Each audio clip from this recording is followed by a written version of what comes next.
Guardem essa informação que a gente vai falar disso melhor daqui a pouco. E aí vocês vão entender e como é incrível nós sermos do Fundamental 1 com essas crianças ativas do jeito que são. Bom, a massa cefálica, né, que é essa que a gente mais conhece, e aqui embaixo, nessa imagem de vocês aí, ela está em marrom, é o cerebelo. É o cerebelo. Aqui é onde mora o equilíbrio. Aqui, tudo que você aprende a fazer e fica automático, vem armazenado para cá. Por exemplo, quando você era criança, você não sabia andar. E aí você começou a treinar, né? Primeiro você aprendeu a levantar o seu tronco, quando você era bem piquitico. Você aprendeu a levantar o seu tronco, fortaleceu a musculatura das suas costas, aprendeu a botar força na coluna e a sustentar os braços.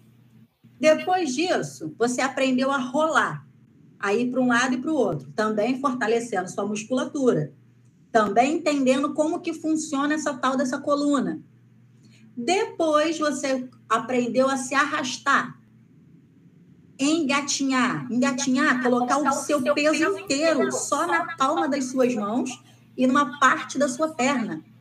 E aí você aprendeu a levantar o corpo, abaixar o corpo, equilibrar a mãozinha, uma mão, só as mãos, só os pés. E aí você aprendeu a sentar em cima das suas pernas.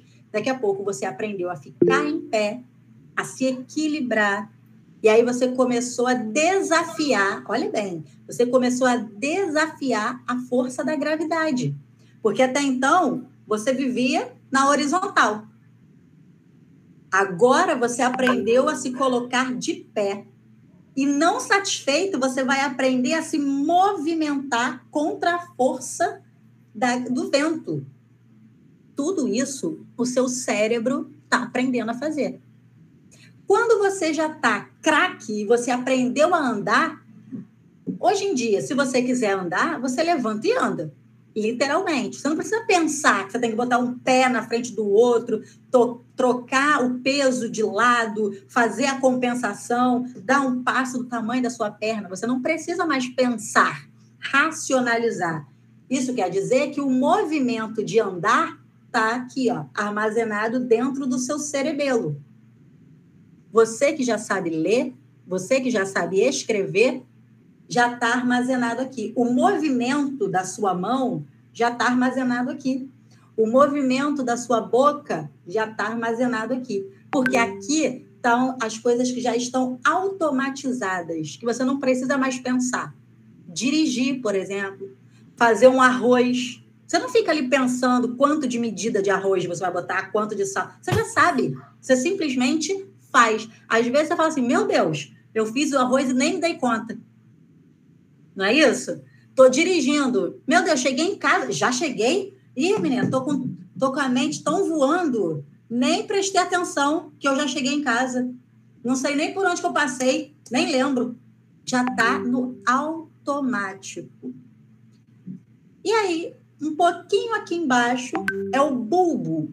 É onde está a respiração e os batimentos cardíacos. Por quê? A gente não precisa pensar em respirar. A gente não precisa pensar em bater o coração. Eles fazem isso sozinhos. Eles não dependem de nós. Então, o cérebro, ele é tão magnificamente planejado que cada parte tem a sua função. E elas trabalham independentes e, ao mesmo tempo, se correlacionam. Tudo bem até aqui? Pode passar para a próxima, Camila, por favor. Alguma dúvida sobre essa questão do cérebro, das partes do cérebro? Camila, eu estou com o chat fechado. Caso tenha alguma pergunta, você me avisa, por favor? Aviso sempre, Tereza. Bom, vamos então agora para uma parte que é fundamental vocês, professores, saberem, que é sobre a questão da formação do cérebro. Quem aqui já teve problema, já se irritou, já se estressou, já quis estrangular um menino que você falou 1000 vezes a mesma coisa e ele continuou fazendo? Quem aqui já olhou e falou, não é possível, que você fez isso. Que ele estava quieto em paz, sentado no lugar dele, do nada, ele levantou e resolveu pular por cima da cadeira. Do nada. Coisas muito aleatórias. Crianças fazem coisas aleatórias. E agora eu vou te dizer por quê. O cérebro, ele não se forma todo de uma vez só. Ele vai se formando por partes. E ele se forma de baixo para cima e de trás para frente. Lembra que eu mostrei agorinha ali que a parte de raciocinar é aqui na frente? Por isso que quando a gente vai pensar, a gente dá uma esfregadinha assim, como se tivesse fazendo um carinho no cérebro, estimulando o cérebro. Vou pensar. A imagem do pensador, de Rodin, é o cara lá, apoiado sobre a parte da frente do cérebro. Essa parte aqui é a última parte da área do cérebro a ficar pronta numa pessoa. E ela só vai ficar pronta, algumas teorias dizem que ela só vai ficar pronta, uma pessoa só está ajuizada aos 21 anos. Alguns nem isso, né? Então, uma criança não tem juízo mesmo. Quando você grita lá, menino, você não tem juízo. Ele não tem.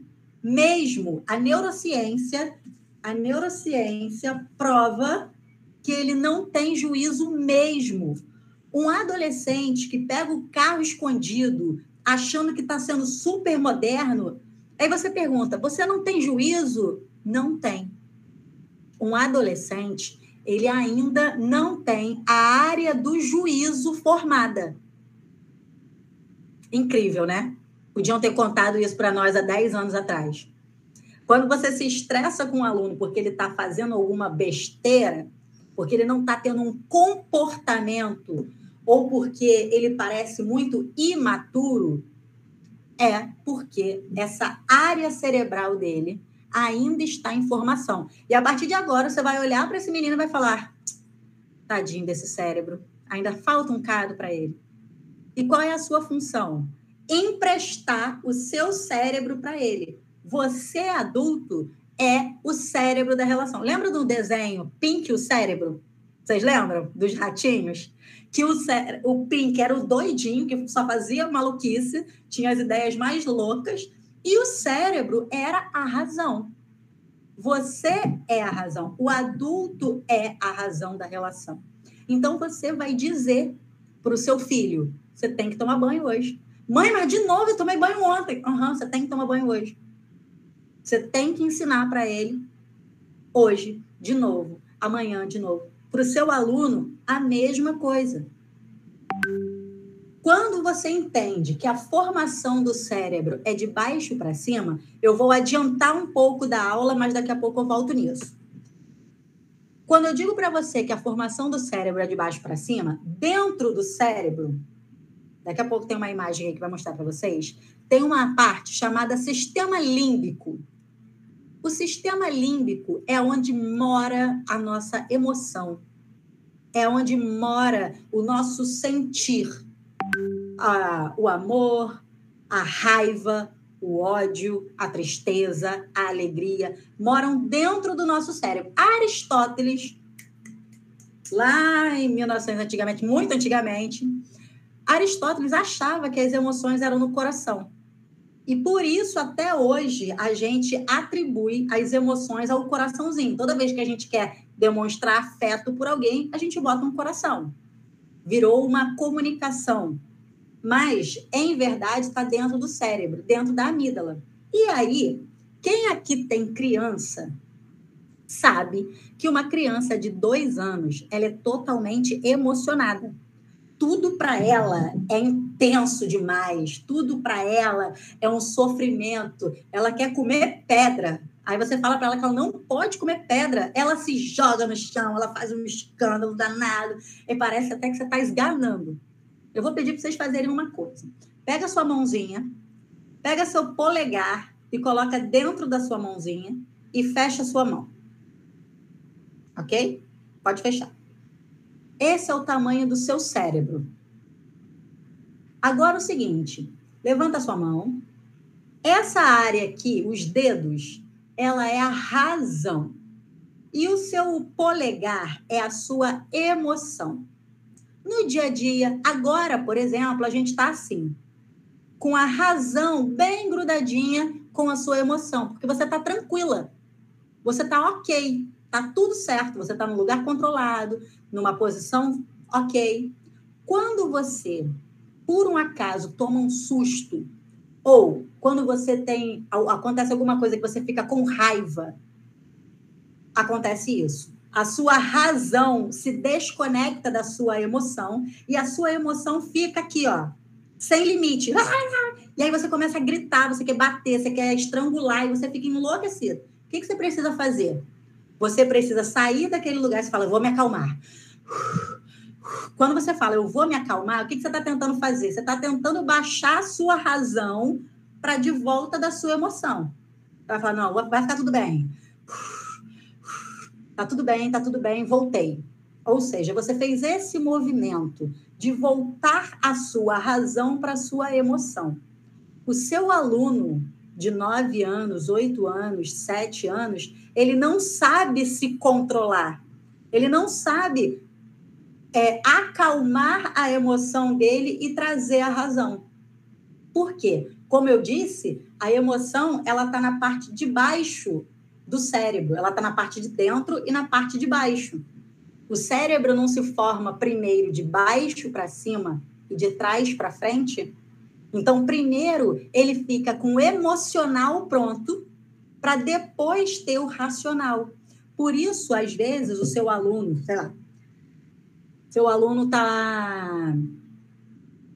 caiu o copo de suco dele da merenda. Tem criança que se descontrola num jeito que não é possível e chora. O que está acontecendo? A razão dele se separou da emoção e a emoção está aqui, ó, louca, gritando. Por quê? Ele quer tirar aquela tristeza, aquela raiva, aquela agonia de dentro dele. Como que você, professora, vai fazer? Você vai brigar? Você vai gritar? Não. Pense em 2 fios desencapados. Se você junta um no outro, piora a situação. Você é a razão. Você vai trazer a razão para o momento. Você vai dizer, calma, eu estou aqui, está controlado, está tudo bem. Tereza, mas se eu estiver tão nervosa que esse menino me deixou desesperada, eu não consigo ajudar. Pede ajuda para alguém. Pede ajuda. Por quê? 2 cérebros irracionais não conseguem conversar, eles não se encostam. Você, se tiver com a sua razão controlada, você consegue controlar outra pessoa. É assim com seu filho, é assim com seu marido, é assim com a sua esposa. Se você, seu marido, sua esposa estão lá, um está super descontrolado, o time de futebol perdeu. Tem uns que você não pode chegar nem perto. Que a pessoa parece quase que te morde, como se você fosse a culpada pelo time dele ter perdido. Então, a formação do cérebro ser de baixo para cima e de trás para frente não é à toa. Nós somos seres emocionais. Nós somos a única espécie de animais do planeta que precisa de pelo menos 5 anos para aprender a se alimentar totalmente sozinho. A ter autonomia de ir até a panela para botar comida no prato e e comer, demora mais tempo.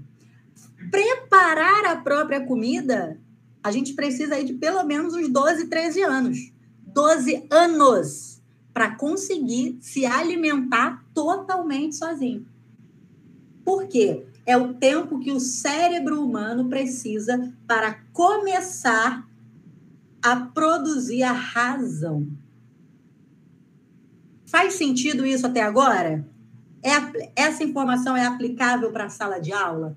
Você consegue pensar em alguém, quando você pensa nessa questão do aluno que é muito descompensado, ou um aluno que é muito exagerado nas emoções, você consegue entender que é por causa dessa formação aqui? Ah, Tereza, mas existem as crianças que são tão tranquilas, que são até muito adultas para a idade dela. E aí eu vou te dizer, excesso de estímulo não é natural.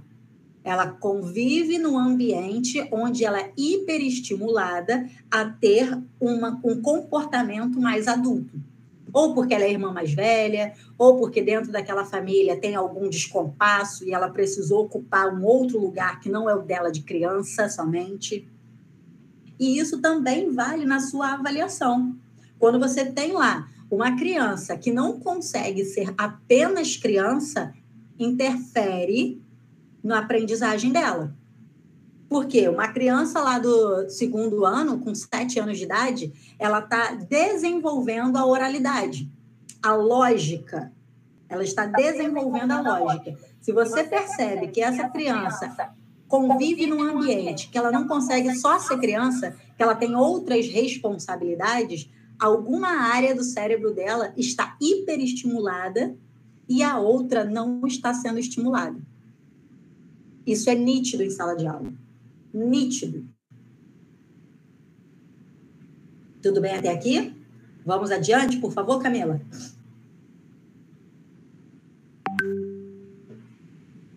Bom, tinha esquecido que ela estava tão perto. Como eu disse, dentro do cérebro está aí o hipocampo, que é o sistema límbico, e a amígdala, que é essa pontinha vermelha dentro do seu cérebro. Você que já é mãe, quando seu filho nasceu, a amígdala se expandiu, ela aumentou um pouco. Isso só acontece nos cérebros de mães. Por quê? É o amor de mãe. É o que faz com que você aguente noites e noites mal dormidas, que você aguente o cansaço extremo, é o que faz com que você, apesar de, você ainda insista. Então, a amígdala é a comprovação científica de que o amor de mãe existe. Quando você está com raiva ou quando você está triste, a amígdala, ela se contrai, ela diminui. Quando você está alegre, ela aumenta, ela se expande. Quando você tem algum acontecimento emocional, ela atinge diretamente a sua amígdala. Por exemplo, se eu pedir para você lembrar agora da professora mais legal que você teve na sua vida, vai pular alguém na sua memória. Por quê? Essa pessoa, ela foi tão importante emocionalmente para você que ela fez um registro emocional dentro da sua amígdala, dentro do seu cérebro. Mesma coisa se eu pedir para você pensar aí no professor mais chato que você já teve, na professora mais chata que você já teve. Vai pular alguma memória aí. Essa pessoa, ela fez uma impressão emocional. É isso que vocês fazem na vida do aluno, na sala de aula, no seu dia a dia. O seu comportamento, professora e professor, a forma como você fala, a forma como você lida, está deixando marcas. E aí a pergunta é, que tipo de marcas você está deixando? Algumas pessoas vão passar, a gente teve aí, no caminhar da nossa vida, a gente teve mais de 50 professores. Alguns a gente nem lembra, se leu o nome em algum lugar e fala, eu estudei com essa pessoa? Não me lembro. Algumas se tornaram importantes, afetos.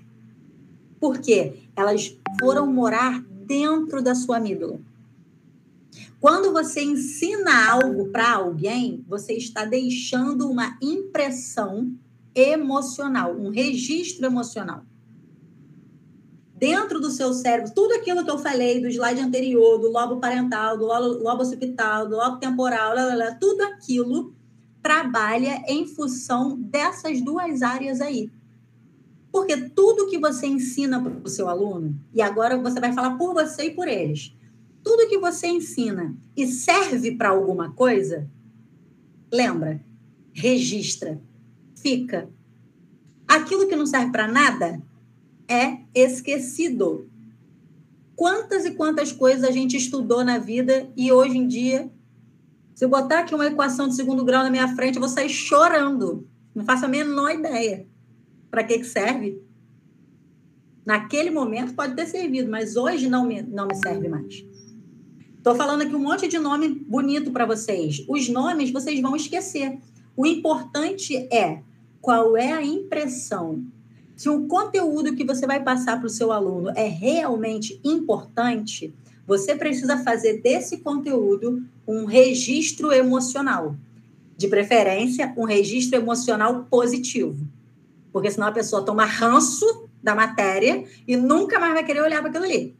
Aí não adiantou nada. Você até criou... ok, você criou ali a impressão emocional. Mas para pegar asco, melhor não. Então, se é algo, principalmente a gente que é do Fundamental 1, que a nossa base é leitura e escrita, como é que você está apresentando a leitura para o seu aluno? Você está fazendo do momento de leitura algo emocionante? Você está fazendo da leitura algo que seja agradável? Tereza, mas a vida não é só coisas agradáveis, coisas ruins acontecem. Vamos deixar as coisas ruins para quando elas já acontecerem. Na vida das nossas crianças já acontece tanta coisa desagradável, não precisamos nós levar mais isso. Então, vamos levar uma história, vamos levar um texto, vamos levar uma brincadeira, vamos levar algo que seja até para nós mesmos prazeroso. Porque, caramba, dar aula é cansativo demais. Dar aula, e agora eu vou falar para vocês algo que quase ninguém fala. Quando você está em liderança com alguém, você despende energia. Isso é física, tá? Você pode entender como religiosidade, mas isso é física. Você está numa situação elevada, você está despendendo energia. Na sua sala de aula tem quantas crianças? 30, 32, 35? São 35 pessoas usando da sua energia vital. Quando você sai dali, às vezes o que você quer é tomar um banho e sentar meia hora. Você fala, eu não consigo conversar. Seu filho quer atenção, você fala, não consigo, eu não tenho. Não tem energia. Então, você, professora, também precisa pensar nisso, em fazer professora e professor, né? Que eu vi Rafael aí. Oi, Rafael! Você precisa fazer da sua sala de aula um lugar prazeroso, querido, um lugar prazeroso para você. A escola precisa ser prazerosa para você. É responsabilidade da direção, é responsabilidade da equipe pedagógica, é responsabilidade da orientação educacional, é responsabilidade do porteiro, é responsabilidade de todo mundo. Mas você vai cuidar do que você pode interferir. Em que você pode interferir? Na sua sala de aula. A sua contribuição em fazer o seu trabalho prazeroso para você. Porque senão, todos os dias vai ser uma tristeza. E aí a sua amígdala vai se comprimir. Quanto mais essa amígdala se comprime, mais triste você fica. Aí você passa a ser uma pessoa rancorosa, reclamona, enjoada, nada seu tá bom, nada seu presta, nada. E aí você começa a produzir um monte de hormônio que vai só te deixando para trás. Tudo bem até aqui? Ok, vamos para a próxima. Estou preocupada com o tempo, porque eu sei que vocês têm horário. Bom, e aí... Tá bom, Tereza, já entendi que cada parte do cérebro serve para uma coisa, que tem a parte da amígdala, que tem a parte do cerebelo, que tem o emocional. Mas eu sou professora. O que isso me adianta? Isso me serve de quê? Eu peguei essa imagem aí da internet. Todas as imagens são da internet, tá, pessoal? E isso é muito importante para você pensar em aplicar isso na sua sala de aula. Veja bem, o seu cérebro... E quando eu falo seu, entenda que é o do seu aluno também, aprende só um pouquinho lendo. Eu posso ler, esse livro aqui, vou pegar esse aqui. Esse livro aqui, eu usei para fazer a minha monografia da especialização em neuro. Repara como ele está. Todo rabiscado. Todo cheio de papel. Por quê? Se eu só ler, eu aprendo 10%, eu apreendo 10% da informação. De tudo que eu estou falando aqui para vocês, vocês vão aprender, absorver, em média, 20%. Se você estiver me dando bastante atenção, observando, me assistindo, você consegue aprender aí uns 50%. Agora... Se vocês começarem a abrir os microfones e a gente começar a trocar ideia sobre o conhecimento, a sua capacidade de assimilar tudo que está sendo aqui, tudo que está sendo dito aqui, sobe para 70%. Ou seja, mais da metade de chance de você assimilar. Agora, quando você for para a sala de aula ou quando você for para a vida e começar a praticar o que a gente está conversando aqui e começar a ensinar, você salta para 80%, 95%.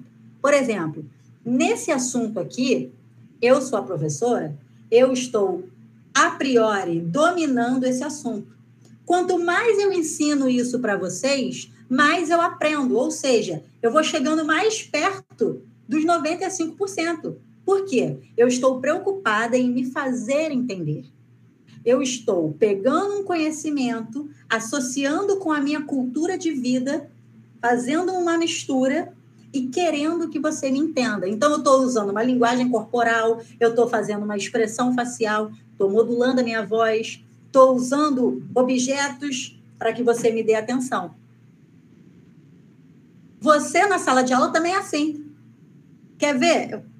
Vocês sabem quando que eu entendi realmente o que era substantivo? Quando eu entrei na sala de aula para dar aula.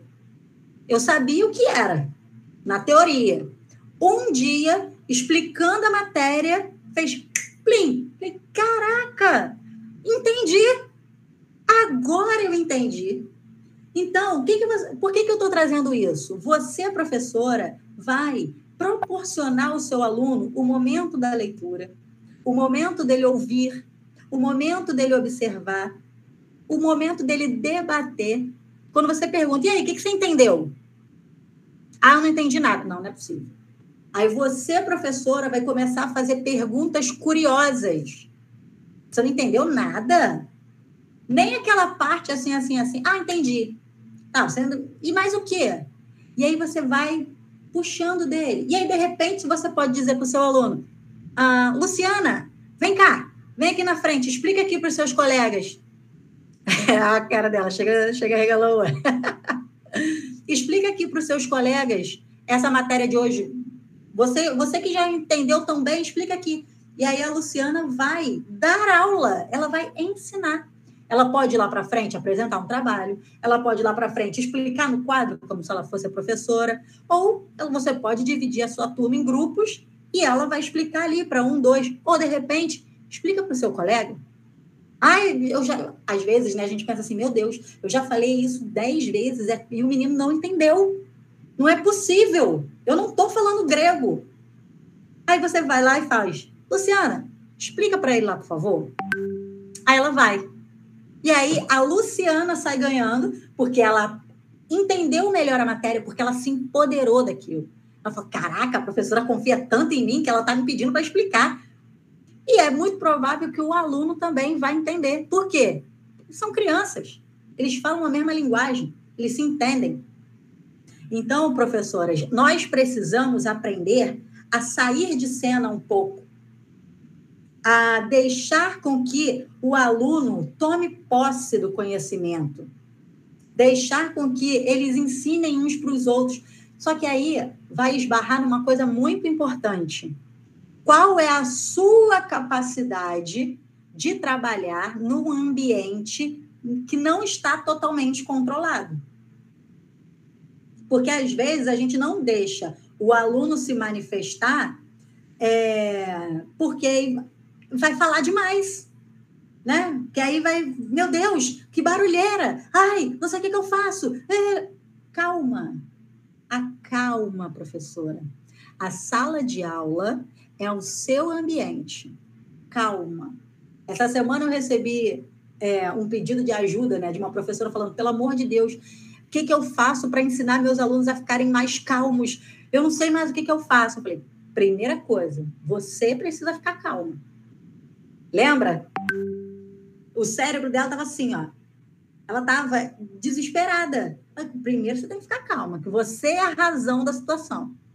Depois que você calmar, aí nós vamos pensar num plano. Eu tracei um plano para ela Tá lá, tá executando.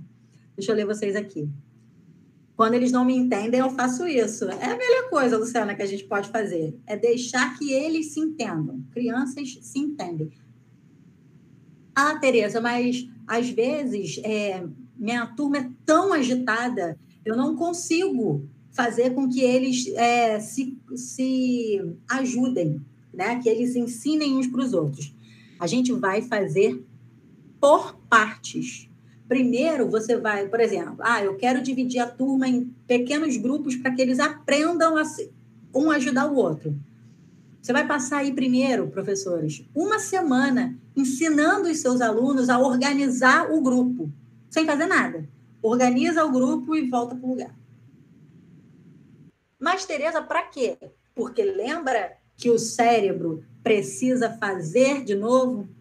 Até chegar na razão, primeiro eles vão fazer no emocional. Arrasta a cadeira, empurrar o outro. Primeiro eles vão enlouquecer. Aí você fala, não. Nosso objetivo é que vocês formem o grupo em silêncio e rápido. Vamos treinar de novo. Aí faz mais uma tentativa. Ou umas quantas você quiser. Mas você não vai conseguir tudo no mesmo dia. Ok. Segue o baile. Amanhã, nós hoje vamos treinar novamente. Conseguiu que eles fizessem o grupo sem fazer barulho? Beleza. Então, agora a gente vai formar o grupo sem fazer barulho e rápido. Conseguiu isso? Agora a gente vai fazer o grupo sem fazer barulho, rápido e outra coisa. Agora vocês vão sentar e vão fazer atividade. Por quê? O que a gente quer? A gente quer ensinar tudo ao mesmo tempo. A gente quer que um aluno de 6, 7 anos pegue a cadeira, faça um grupo, sente, resolva o dever, sem fazer muito barulho para não doer minha cabeça. Lembra, você é a razão. Eles são emocional. Você vai ter que toda hora ensiná-los a ser racionais. Ensiná-los. Pode passar, Camila, por favor.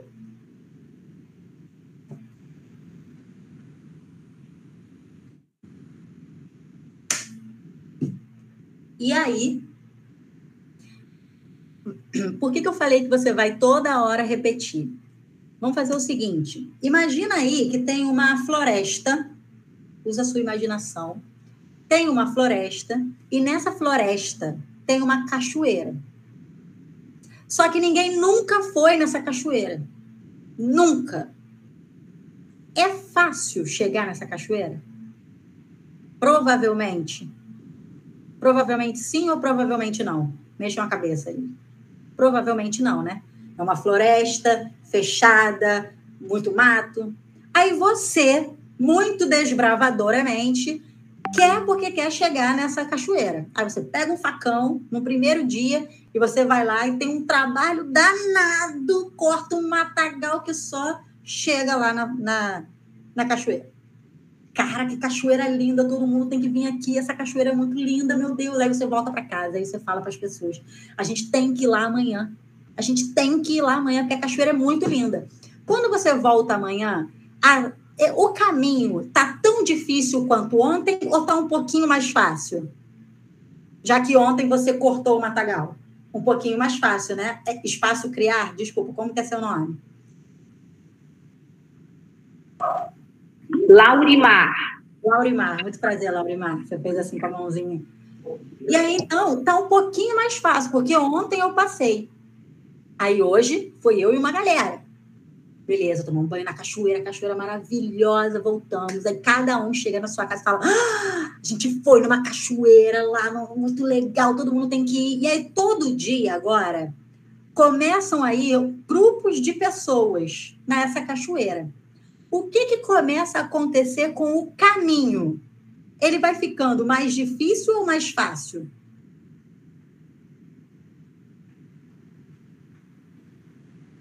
Mais fácil ou mais fácil, né, Xará? Vai ficando mais fácil. Por quê? Todo dia você está fazendo a mesma coisa. Todo dia. Até que um dia já não vai ter mais mato ali naquele caminho, vai estar uma estradinha de barro. Se duvidar, daqui a um tempo já vai estar mais largo. Depois, de repente, vão até asfaltar, não sabemos. Por quê? Porque você fez a mesma coisa todo dia. O processo de aprendizagem neuronal do seu aluno é repetição. Não ache em nenhum momento que você vai falar uma vez e ele vai aprender. Não há. Ah, mas eu expliquei essa matéria ontem. E ele já esqueceu. Você também. Amanhã, se eu perguntar para vocês o nome das partes do cérebro, vocês também não vão lembrar. Se eu perguntar agora, vocês já não vão lembrar. Porque não faz parte do cotidiano de vocês.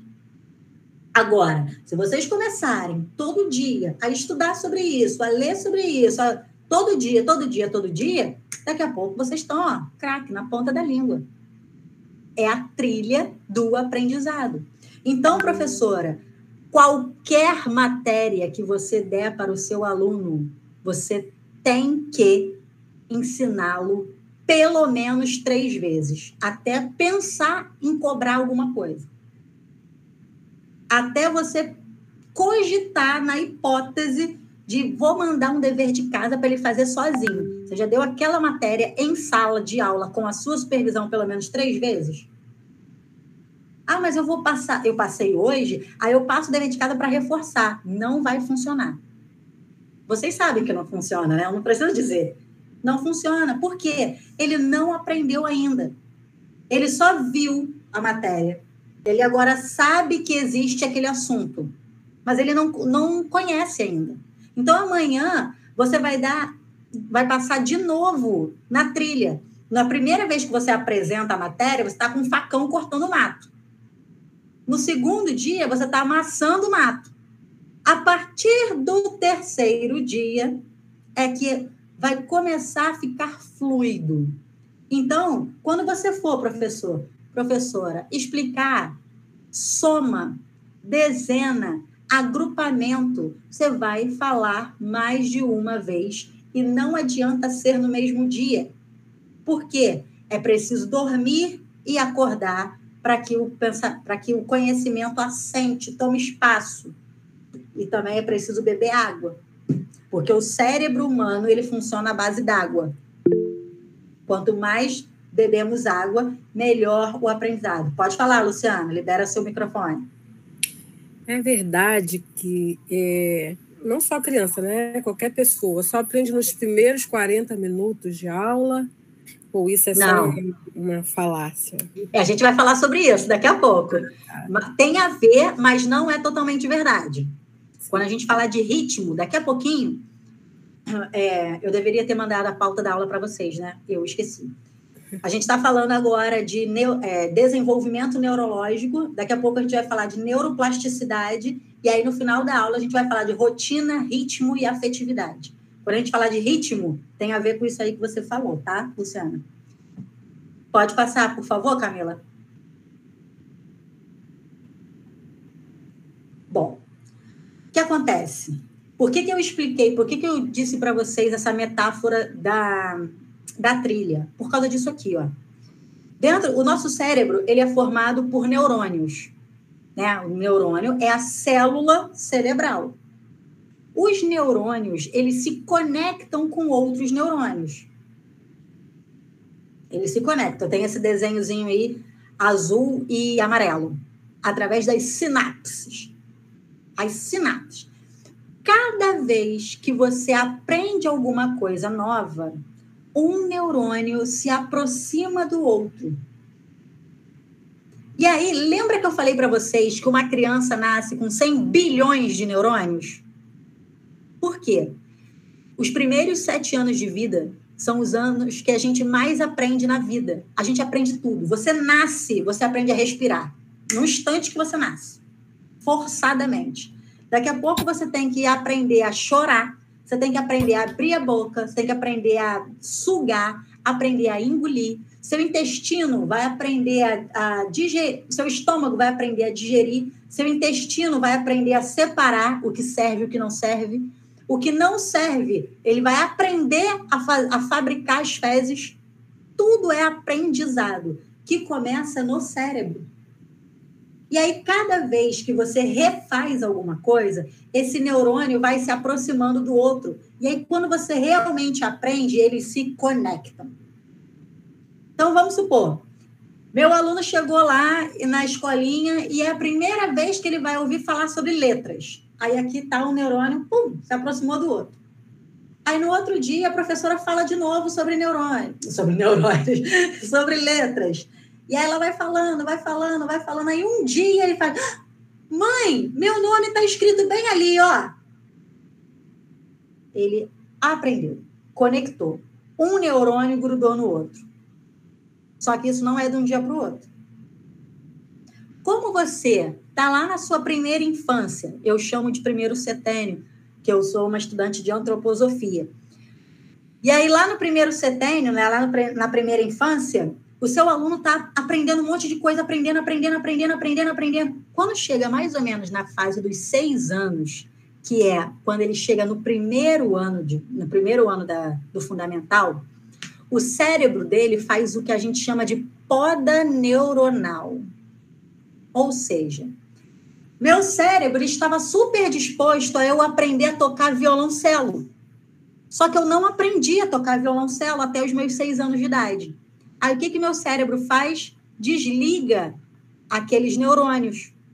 Fala, não precisa. Ela não está precisando aprender violoncelo. Ela está precisando aprender a andar de bicicleta, porque ela quer andar de bicicleta. Então, eu vou ligar mais neurônios desse lado e desligar mais desse. E essas podas, elas acontecem de tempos em tempos. Por isso que, hoje em dia, eu não sei tocar violoncelo. Eu posso aprender? Posso, mas com muito mais dificuldade do que se eu tivesse 5 anos de idade. Por quê? Quando eu tinha 5 anos de idade, eu tinha bilhões de neurônios ávidos por se conectar uns nos outros. Agora, eu tenho só alguns milhões. Porque o meu cérebro já entendeu que essa parte aqui usa mais do que essa, então eu desligo esse pedaço para ligar em outro lugar. Se eu quiser aprender a tocar violoncelo hoje, eu vou ter que fazer aquela trilha muito mais vezes até que ela fique fluida, até que o conhecimento aconteça. É isso que você, professora, faz com seu aluno. Você ensina algo para ele na intenção de que esses neurônios se conectem. E aí você tem que passar o mesmo conteúdo várias vezes de formas diferentes. Não adianta você falar. Quer ver? Quem tem filho aí já falou para ele o seguinte: se você continuar deixando roupa espalhada pelo chão, eu vou jogar fora. Aí você falou uma vez. Você falou 2. Você falou 3. Na 4ª, você está gritando. Na 10ª vez, você está pegando a roupa e esfregando. Ou na parede, ou na cara, ou em algum lugar, porque você não aguenta mais repetir. Aí, um dia, você vai chegar no banheiro e a roupa não vai estar no chão. Foi o dia que você falou? Pode ter sido. Foi o dia que você gritou? Foi o dia que você esperneou? Foi o dia que você tacou lá no meio do quintal, no meio da lama?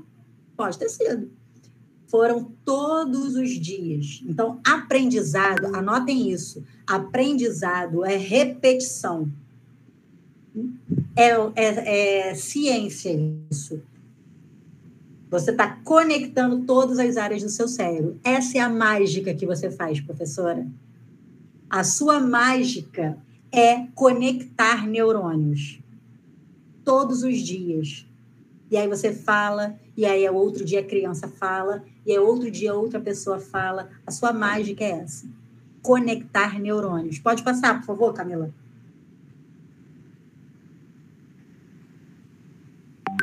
Bom, e aí está o nosso amiguinho neurônio se conectando dentro do nosso cérebro, é isso aí. São essas sinapses elétricas que acontecem o tempo inteiro, o tempo inteiro, o tempo inteiro, o tempo inteiro. Quanto mais ligações neuronais, mais a pessoa aprende. Quanto mais coisa você estuda, mais coisas você aprende, mais capaz de aprender você se torna. Ah, fulano é muito estudioso, ele é muito inteligente. Ele se tornou inteligente. Ele se fez inteligente. Quanto mais... Se você é uma ótima cozinheira, não foi um dia você encostou lá no fogão e a fada mágica fez você cozinhar bem. Não, você já queimou muita panela, você já cortou muito dedo, você já comprou muita coisa errada, né? Você chegou lá no hortifruti e não sabia a diferença de salsa e coentro. Você fala, meu Deus do céu. Qual é mesmo que eu tenho que comprar? Me esqueci, não sei qual é. Um tem raiz, o outro não tem raiz. Agora, qual que tem raiz, qual que não tem raiz, me esqueci.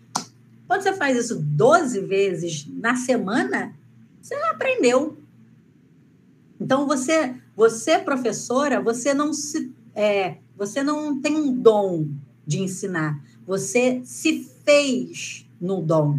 Você escolheu, através da insistência, fazer de novo, procurar novos recursos, conversar com um, conversar com o outro, fazer uma faculdade, fazer uma pós, fazer um curso, ler um livro, assistir um filme.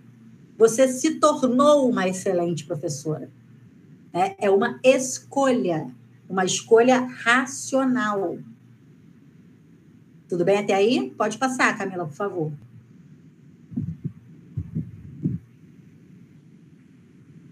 E como é que você faz para acertar no alvo? E aí eu vou te falar esses 3 itens fundamentais que você vai levar para a sua sala de aula com consciência. Você já vai olhar para o seu aluno entendendo que ele é uma criança e a criança não tem razão. Ai, Tereza, está falando que a criança não tem direito? Não, ela não tem a área da razão formada. E você vai emprestar a sua área da razão para ela. Por isso que você fala a mesma coisa várias vezes, porque você está ensinando. Ela está ligando os neurôniozinhos um no outro aqui na frente para poder fazer essa área aqui. Pode passar, por favor. Bom, agora vem o que a Luciana tinha perguntado. Esses 3 itens, professores, não pode faltar na sua sala. Eles precisam existir todos os dias. Faça chuva ou faça sol. Com bom humor, com mau humor. Na TPM ou sem TPM. Você precisa. Primeira coisa é a rotina. Depois o ritmo. E depois a afetividade. Eu falei depois apenas numa sequência de fala, mas eles acontecem juntos. Pode passar, Camila, por favor. Coloquei o coraçãozinho aí só para vocês visualizarem bem a afetividade. Bom, a rotina, ela proporciona previsibilidade. Vocês entraram aqui hoje sabendo quem ia falar, qual era o assunto. Não foi no susto. Não foi, meu Deus, tem horário de atividade hoje. Minha Nossa Senhora, eu tenho que sair agora. Não foi.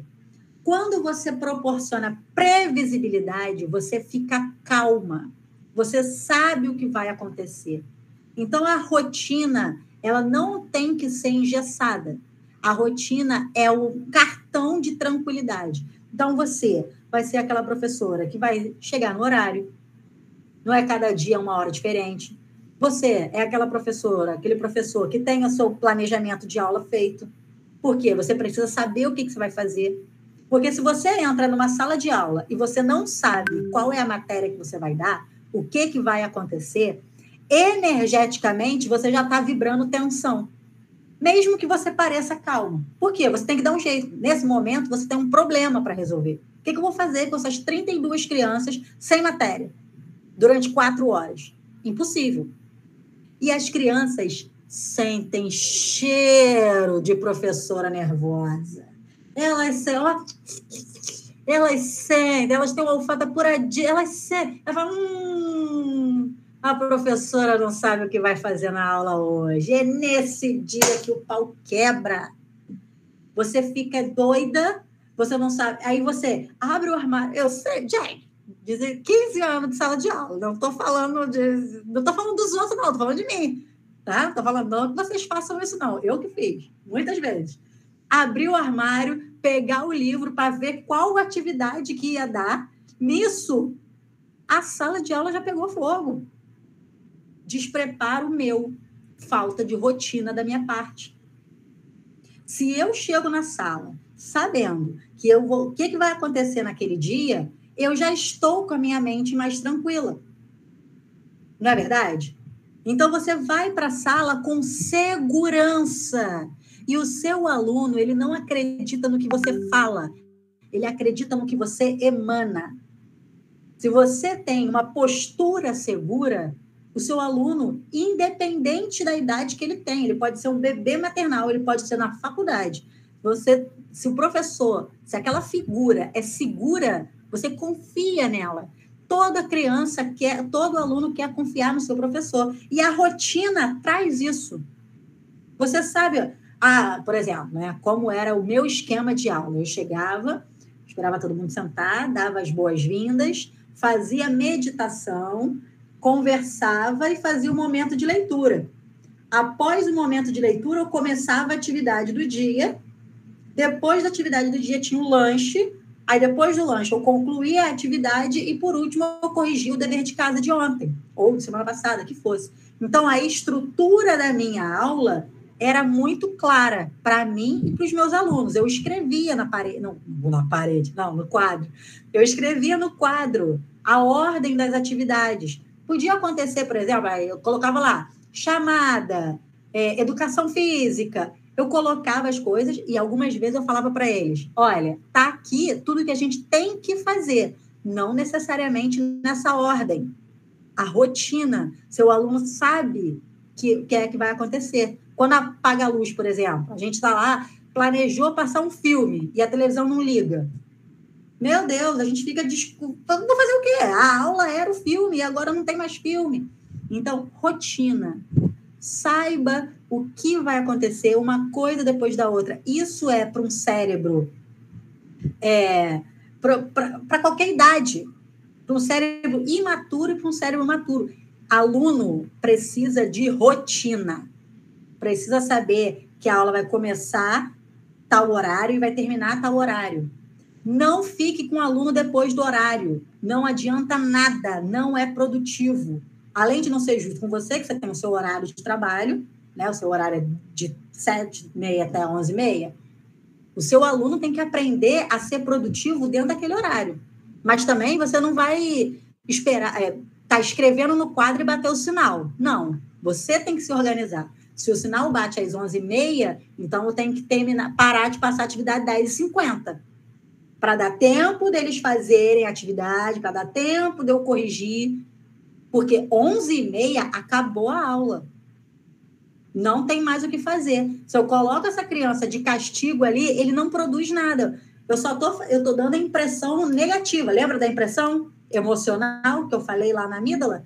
Ele está ali escrevendo, chorando, te xingando, querendo te excomungar toda a sua geração. E você também, porque você não quer estar ali. Se o seu horário já acabou, você quer ir embora. Não é assim, gente? Ou eu tô falando doideira? Deixa eu ler vocês aqui. A rotina é super importante, Jerusa. Esta rotina ajuda demais. O professor também... Ednete, rotina para professor é vida. Um professor que tem a rotina bem alinhada com as necessidades dela e da turma é uma professora livre.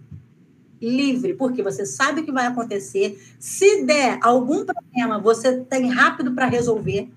Então, tenha a sua rotina. Saiba. Quer ver uma coisa que desestrutura? É o professor de educação física faltar. Não é só por causa da janela de 1 hora, não. Você preparou a aula, a sua mente, a mente dos seus alunos. Se não tem educação física, a turma fica um alvoroço. Porque eles amam a educação física? Sim, mas também por causa da frustração. Poxa, hoje tinha uma coisa, tinha isso e não vai ter mais? Então, a rotina é liberdade. Anotem isso. Rotina é liberdade. Tenha rotina na sua casa. Tenha rotina no seu dia a dia. Tenha rotina para você acordar. Você acorda, o que você faz quando você acorda? Quem é você quando você acorda? Você já acorda mexendo no celular? Você já acorda trabalhando? Você acorda atrasada? Pior coisa para você, como profissional, é chegar atrasada. Por quê? Você já chega naquela adrenalina, no sufoco. Chega 10 minutinhos antes. Se prepara emocionalmente. Se você tem aí a sua religião, faz a sua oração, a sua reza, a sua crença, o seu sinal da cruz, não sei. se centra, chega no lugar, respira fundo, fala, cheguei, vai ser um ótimo dia de trabalho hoje. E vai. É a sua escolha, todo dia você escolhe estar ali. Você pode pedir exoneração se você quiser, mas você escolhe estar ali, você precisa do dinheiro, honra você, honra o seu corpo, honra o seu tempo, tem essa rotina previsível, tranquila.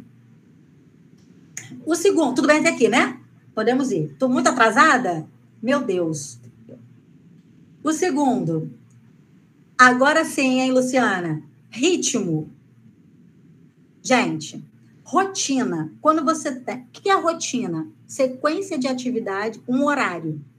Eu vou acordar às 5 horas, vou tomar café às 5h10, eu vou ao banheiro às 5h15, eu vou não sei o que, 5h20, eu vou... Isso é rotina. Agora, o ritmo é a que vai dar vida para a sua rotina. Nós somos seres naturais, a gente está conectado com a natureza. A neurociência prova isso. Hoje em dia, a gente vive num ambiente com a luz artificial muito intensa, né? Então, a gente vai dormir meia-noite, 1h da manhã. Professores, não façam isso. Não passem de 11 horas da noite para ir dormir. Isso é insalubre. Isso é insalubre. O seu cérebro... O que acontece? No ciclo circadiano, vocês já conhecem essa palavra, tem a hora que o sol nasce e a hora que o sol se põe. Quando o sol nasce, a claridade do sol, o calor do ambiente, começa a despertar o seu cérebro. Você começa a produzir uma série de hormônios que o seu cérebro acorda. Mesmo que você esteja num quarto totalmente escuro, com o ar-condicionado ligado, o seu sono ele não fica mais profundo.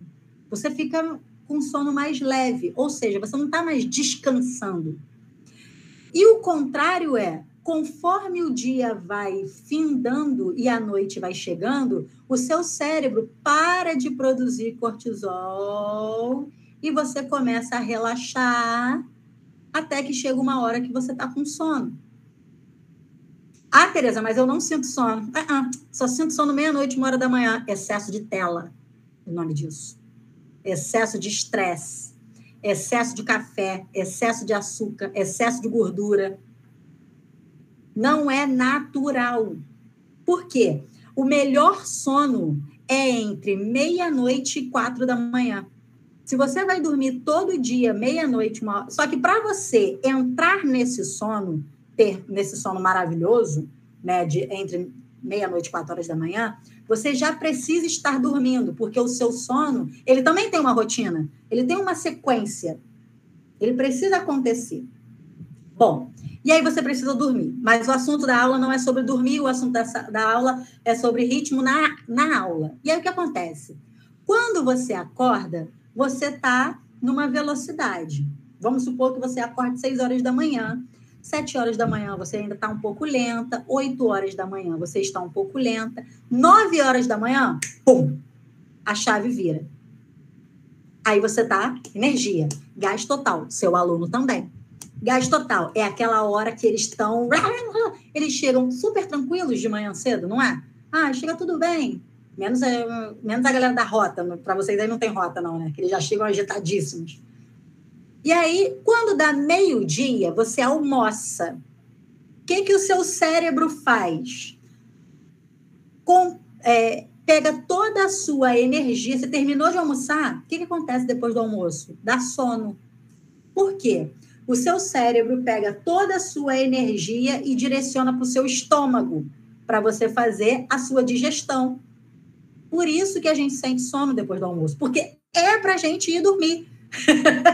Mas a vida não nos deixa, a nossa vida hoje em dia não deixa a gente dormir. Então, o ideal, no mundo perfeito, seu horário de almoço é entre meio-dia e 1h, almoce e faça nada, se possível, durante 10 minutos, 15 minutos. E aí o seu cérebro, o seu corpo vai começar de novo. 1 hora, 2 horas, devagar, devagar, devagar. Quando dá 3 horas da tarde, você está no pique total de novo. Conversando, falando, seu aluno também. E aí a aula agita. E aí depois acaba. A Luciana trouxe assim, é verdade que o aluno só aprende 40 minutos no começo da aula? Não, não é verdade. Por quê? Depende do tipo de atividade que você passar. Geralmente, no começo da aula, o aluno ele está mais introspectivo. Então, é um bom momento para atividades calmas. Depois, atividades de expansão. Por quê? Eles vão estar mais agitados. Então, é a hora de você passar uma brincadeira pedagógica, é a hora de você passar uma atividade que eles se movimentem mais, que tenha uma intenção, porque eles estão mais ativos. Agora, se você se você sabe que ele está num momento de expansão e você quer que essa criança sente para ler, ela não vai conseguir sentar e você vai se estressar.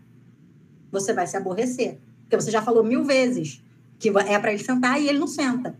Então, você, professora, que agora tem esse conhecimento neuropedagógico, ele vai falar, momento de expansão. Ok, pessoal, vamos fazer o seguinte, vamos ler esse texto aqui, mas vamos ler pulando num pé só? Não, vamos não, porque eu já sou uma senhora, vocês, todo mundo pulando num pé só, sem gritar, para não atrapalhar as outras salas. O que você quer? Que eles leiam. Só que eles não vão conseguir ficar parados, sentados.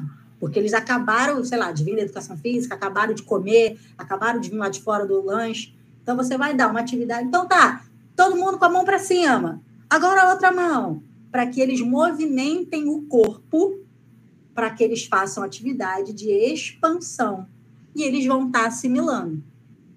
Eles vão estar aprendendo. Você vai fazer reajustes no seu planejamento conforme você vai entendendo que a sua turma está mais expansiva ou mais retraída. Respondeu sua dúvida, Luciana? Mais ou menos. É difícil relaxar. Keila, né? Keila Mara, acho que você está falando ainda da questão do sono, né? De relaxar. É difícil, principalmente quando a gente quer dar conta de tudo. A gente tem que aprender a fazer escolhas. Não dá para fazer tudo todos os dias, todo o tempo.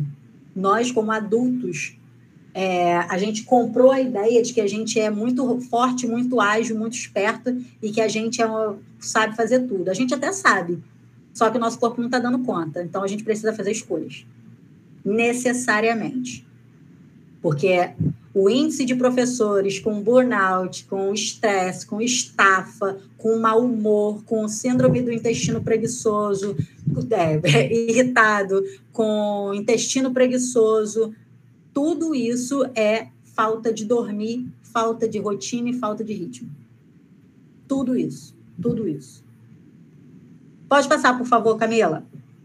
E aí, por último, porém não menos importante, nós somos seres emocionais. Tudo isso que eu falei para vocês aqui é para dizer o seguinte: existe aqueles momentos que você está alegre e aí a sua aula vai ser super legal, e existe o dia que você está triste. Principalmente as mulheres, que além do ciclo circadiano, tem o ciclo menstrual, tem a sua fase, tem a fase lútea, tem a fase que você está sangrando, tem a fase... Então, até isso, você precisa se autoconhecer. O autoconhecimento é fundamental. O dia que você está mal-humorada, você precisa reconhecer que você está mal-humorada e você não tem o direito de descontar nos seus alunos. Você precisa entender, cara, eu estou muito mal-humorada hoje, eu estou muito... Pô, meu pagamento veio faltando, mas não deu para eu pagar todas as contas, eu não sei o que eu vou fazer. E aí você está totalmente desestruturado, você vai planejar uma aula que você consiga dar. Porque não é justo com você, nem com seu aluno, que você entre numa batalha.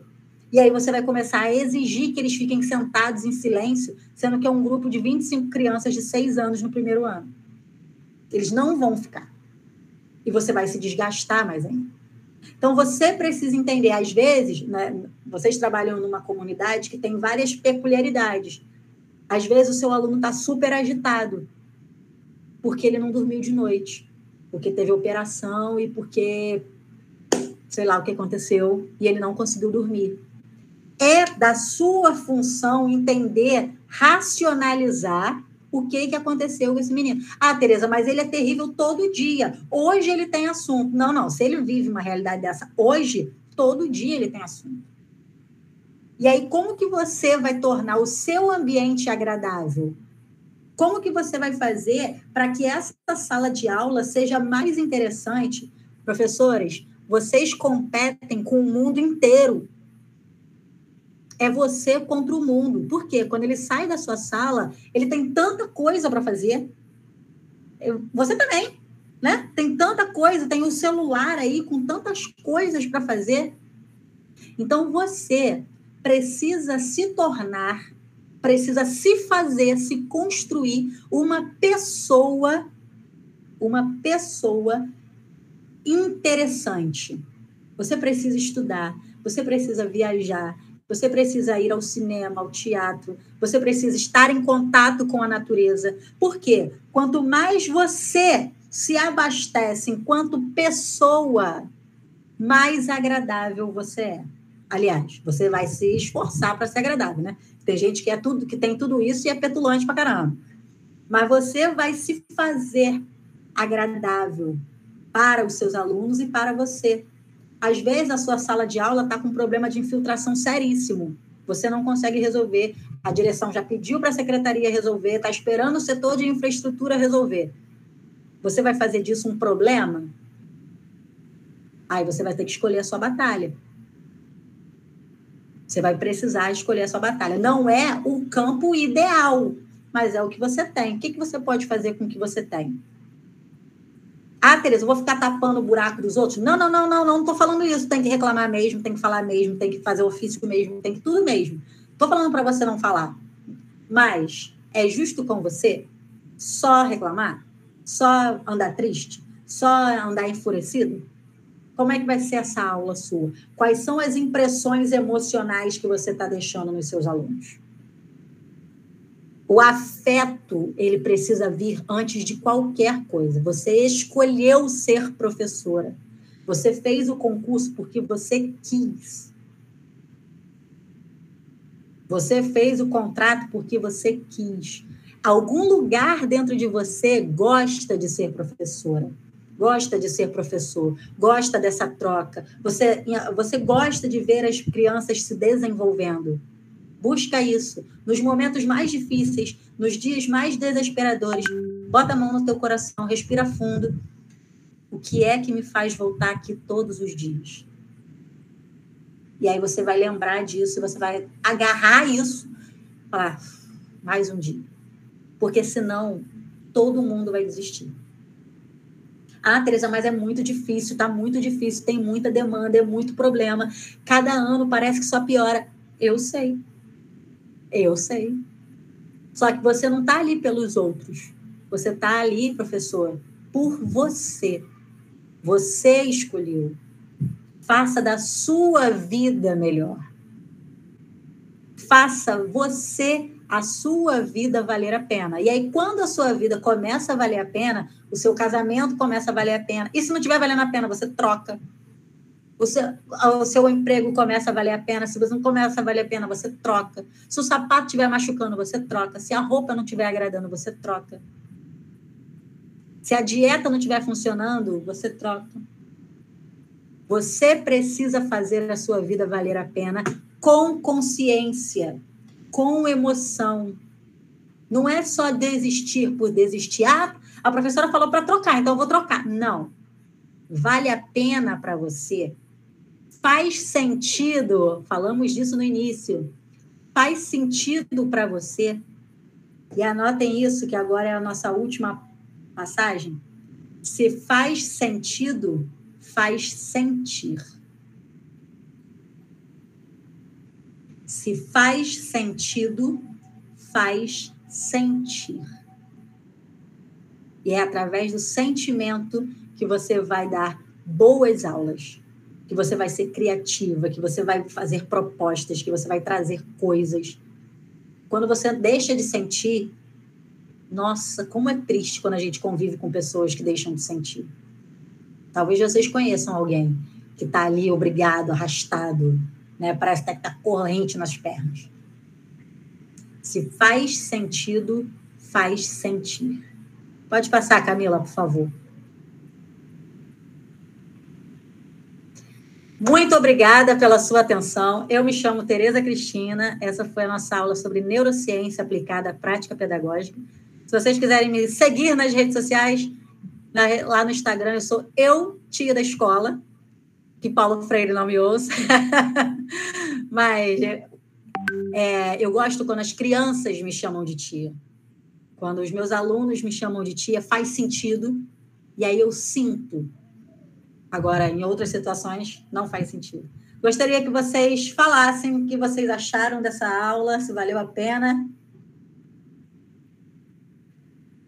Abram seus microfones, por favor.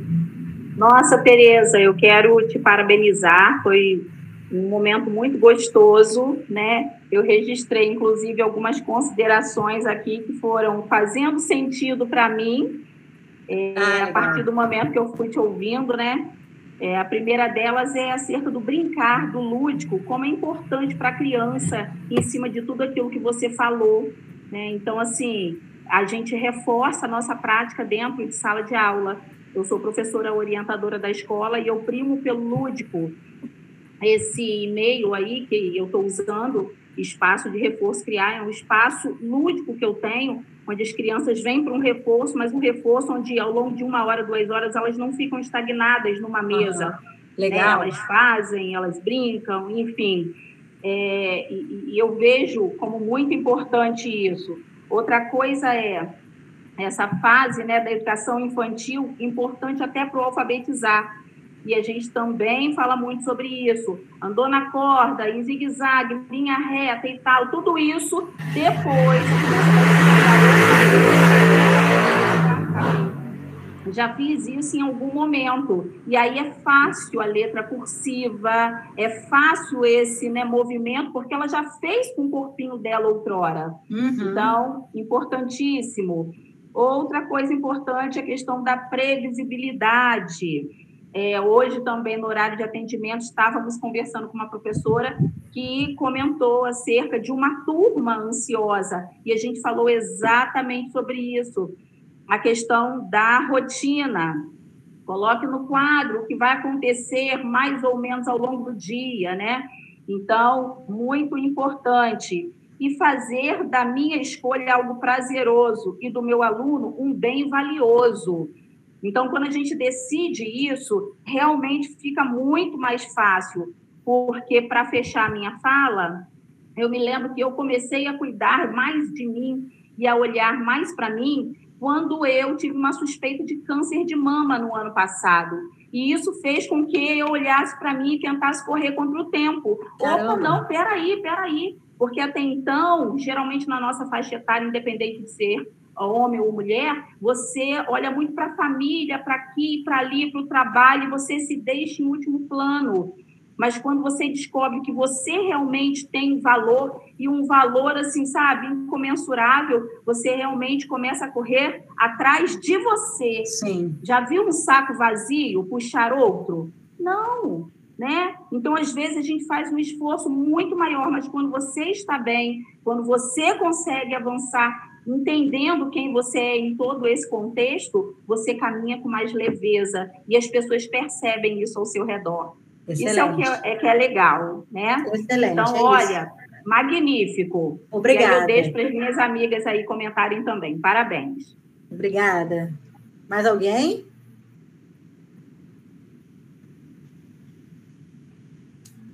Mais ninguém quer falar. O pessoal está escrevendo aqui. Foi ótimo.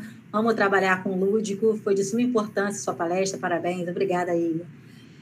Muito bom. Parabéns, Tereza. Foi muito interessante. Nos deu um novo olhar sobre o aluno. Principalmente, pessoal, para fechar assim, com chave de ouro, o meu campo de estudo é em cima da professora. É em cima do professor, do profissional de educação, porque tudo parte da gente.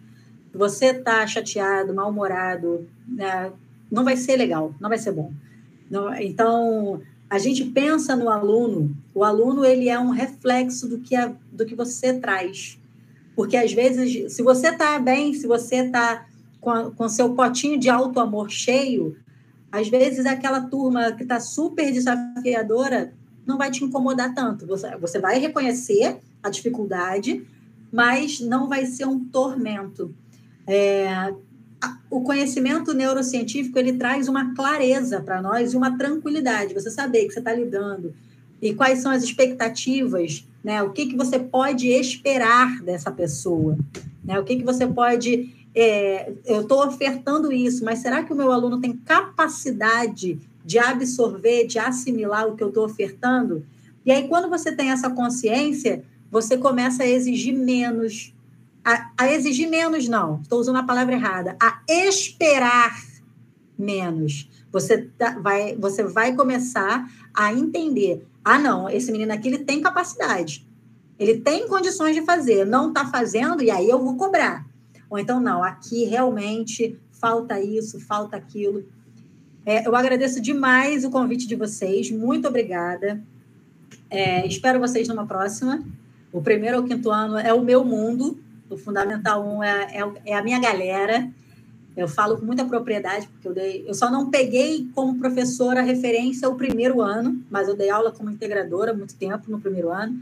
Agora, do 2º ao 5º, fui várias vezes, né? Peguei muito DE aí nesse tempo. Muito obrigada mais uma vez, viu? Nós que agradecemos, Tereza, a sua disponibilidade e a sua contribuição, né, para a nossa prática, tá? Foi de suma importância, foi renovador, ouvir que tem jeito, né, que a gente, nesse início agora, a gente fica... Os professores estão muito ansiosos, tanto quanto os alunos não sabem o que esperar, os professores, as turmas cheias, aquela confusão, e isso a gente sabe que isso vai acalmar com o tempo, com a rotina, né? Então, foi muito bom mesmo a sua palestra, agradecemos mesmo, tá? Laura? Olha só queria colocar que fica aqui o convite, Tereza Cristina, para uma próxima realmente, porque o pessoal está pedindo isso. Então, entraremos em contato. Vai lá, Laura.